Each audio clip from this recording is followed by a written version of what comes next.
Which witch? Poor witch.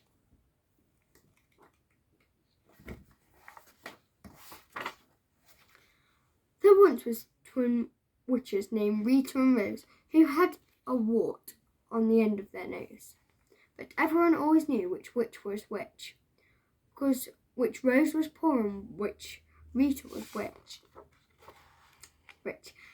If folks broke a toy or their granny's old clock, had blisters or toothache, Rose would sort out all their problems for free and give them a cake and a nice cup of tea.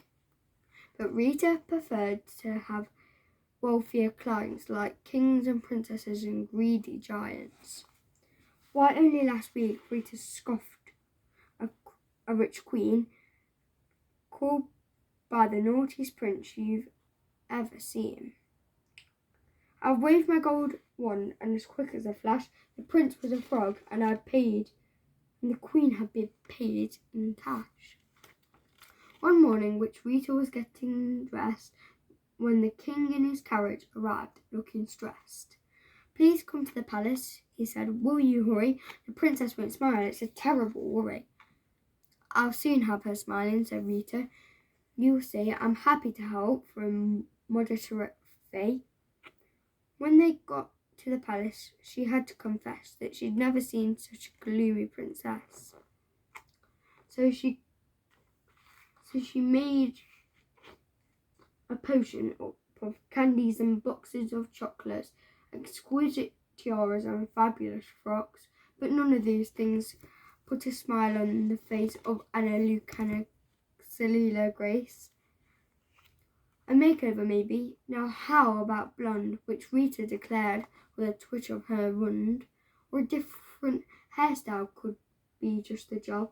Pigtails, a Mohican, an afro, a bob. But Anna Lucana Celila Grace showed no sign of smiling, not even a trace. Thought witch Rita, I'll make her smile yet. I bet she needs a cute little pet. But a basket of kittens and 6 kinds of pup, plus a hamper of hamsters, did not cheer her up. No, Anna Lucana Celila Grace just sat on the sofa and stared into space. An exotic pet, Rita declared in despair as she conquered a dragon cub out of thin air. It blinked in surprise and looked rather uncertain. Then achoo sneezed it and set fire to the curtain.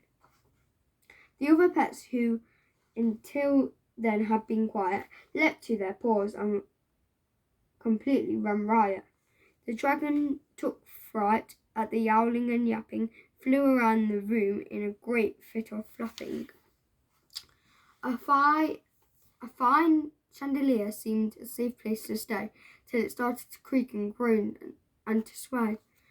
Then down came the great chandelier with a crunch and demolished an amazing duchess's lunch.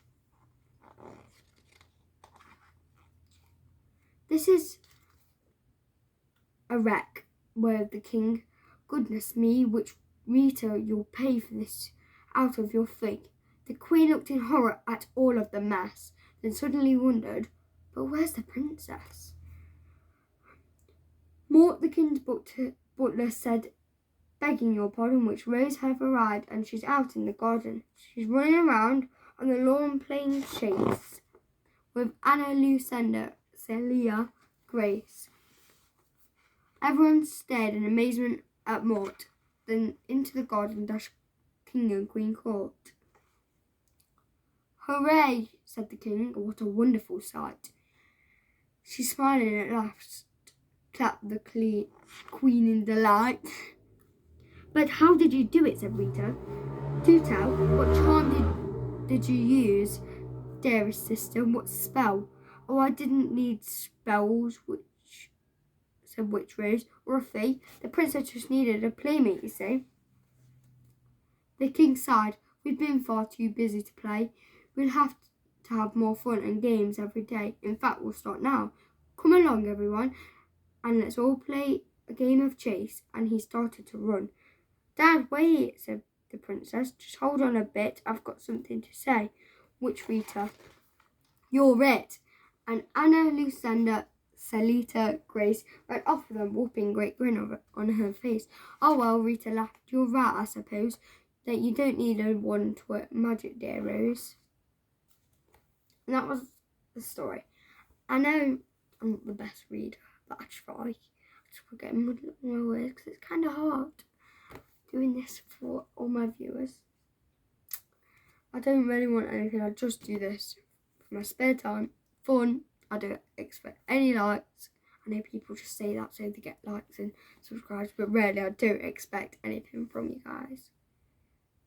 But all that it matters to me is that you listen along and